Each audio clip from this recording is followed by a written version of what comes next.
questions relates to that.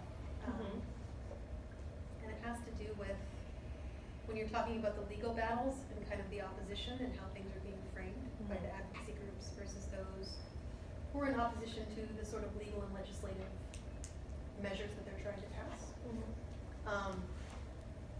A lot of that opposition is around aid in dying, which comprises a really tiny percentage of people who are going through this sort of death with dignity type movement and how that's impacting them.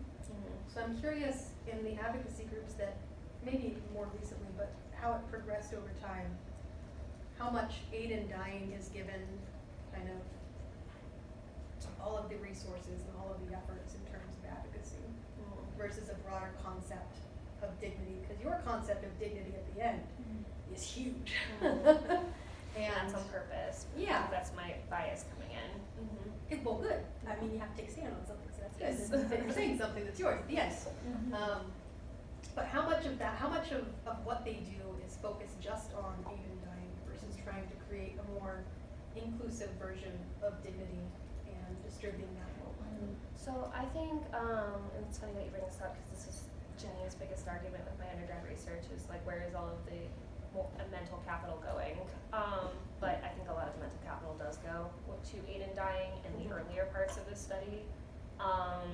But I do think compassionate choices, and I couldn't contextualize them on their own because they were also in comparison to the Hemlock Society and Compassion in Dying, who worked in conjunction or at the same time as the Hemlock Society, and was even trying to like hit the same points but separately and be like, this is how we do it differently. So they were still comparing themselves, I think, to a degree to Hemlock Society.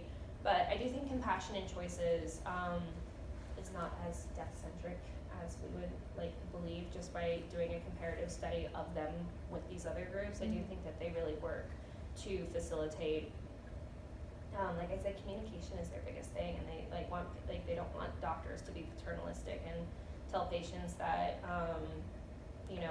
their prognosis isn't actually what it is, or to give their honest clinical experience. And they also really just want patients to be able to access their spiritual needs in the dying process. They really talk about that a lot, to the point where I was like digging into their organization and trying to figure out if they were backed by a certain church or something. That they really just want people to have that sense of identity at the end of life, and that sense of choice to express that identity in different ways, whether it be like have this community around them, and that's where they push for palliation so hard, is get out of the hospital, get out of this clinical sterile environment where people can only visit you certain hours and you're have this ridiculously large bill that you're dealing with. Just go home and have your community around you, have your support network around you, have your own items and belongings around you. So they really did, or they do actually, because this capped off in 2011, but what they do now, that because you can just look through their website and look at their different advocacy options and their newsletter that they send out every month with different patient like stories and testimonies and their different like studies that members of the group are publishing and different things. They really want patients to have a sense of self at the end of life. They're not just pushing for death with dignity and palliation. So if you look more at their actual website, it's a very different conversation than looking at their early literature pieces from the beginning of the society's existence, especially in comparison to these other groups. So I do think the other groups were definitely very,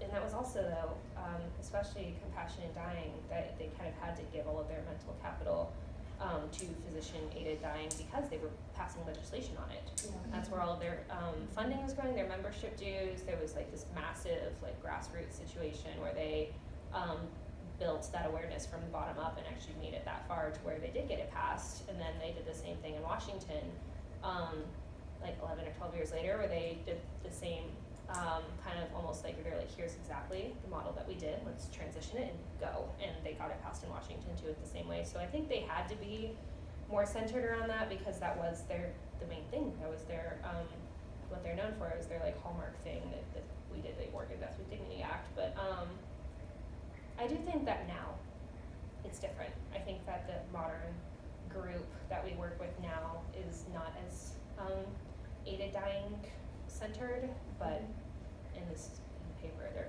compared to the other groups. It seems like they're really only harping on palliation and hospice and assisted dying.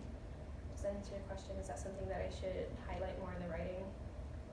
But we'll come back to Yeah, the we'll talk about it. details of the writing after we send you away. Gossip. So, so you talked, you have been very engaged with this project, and you've looked at lots of different ways of approaching it. There was one moment where I thought maybe you were gonna do a biography of Barbara Coombs-Lee.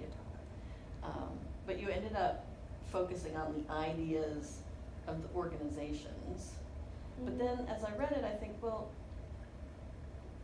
in traditions of history, another one really focuses on the individuals more than the concepts. So if you had looked at this through the key individuals, Quill, LaRue, Combs, Humphrey, would you come out with a different story? Oh, I think so. Because I think when you're working as the mouthpiece of your organization, you have to, it can't be said for all the people on that list, but when you're working as the mouthpiece of an organization, you have to kind of abide by what the group think is, to a certain point, especially in the more modern organizations. I think there's more of a group think going on. But if I were to do a biography on, say, LaRue and Humphrey, or even Quill separately, I think that there would be much more biased and narrow definitions of death with dignity being presented, especially in the case of like Quill is like palliation, do it.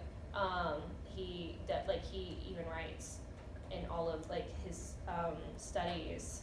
I actually have a slide up there I can pull up, but it's so important that it had extras at the end of the case, but that like palliation and hospice care is like the best opportunity for terminal illness, with assisted dying as last resort. Like he's like, okay, fine, we'll give mention to it because that's what my group does.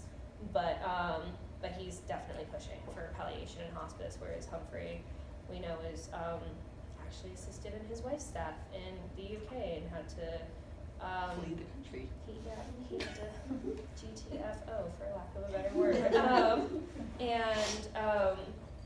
think if we talked to him, it would kind of be actually a little bit similar to Jack Kevorkian, where it's like the medical laws in the United States are unfair, this is ridiculous, like of course people deserve to die, of course we should give them the opportunity to die, there should be no opposition to this, there should be no discussion of whether or not this is ethical or people have, do we have a duty to protect people from their own whims, like of course this is what needs to happen, whereas I mean from the Hemlock Society's viewpoint it was more, yeah, we should like be careful, skirt around the medical system if possible, like avoid like getting your doctors in trouble, here's a nice little list of things you can do, but always talk to your family, communicate. I think that would have been a lot less subdued if it were just his individual mouthpiece.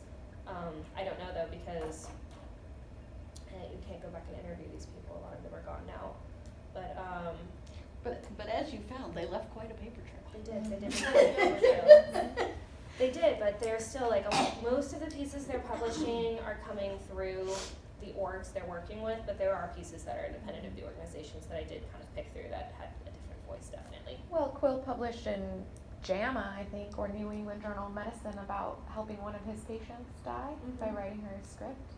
And he was arrested and went on trial, and he was acquitted, but I think they know that when they publish in a major medical journal, you get in big trouble. Yeah, and they're taking that risk though. I think that's interesting though that they continue to do that, because they've seen other advocates or other leaders of these organizations do the same thing and get in trouble, and they're still taking that risk. So I do think it's interesting that they're still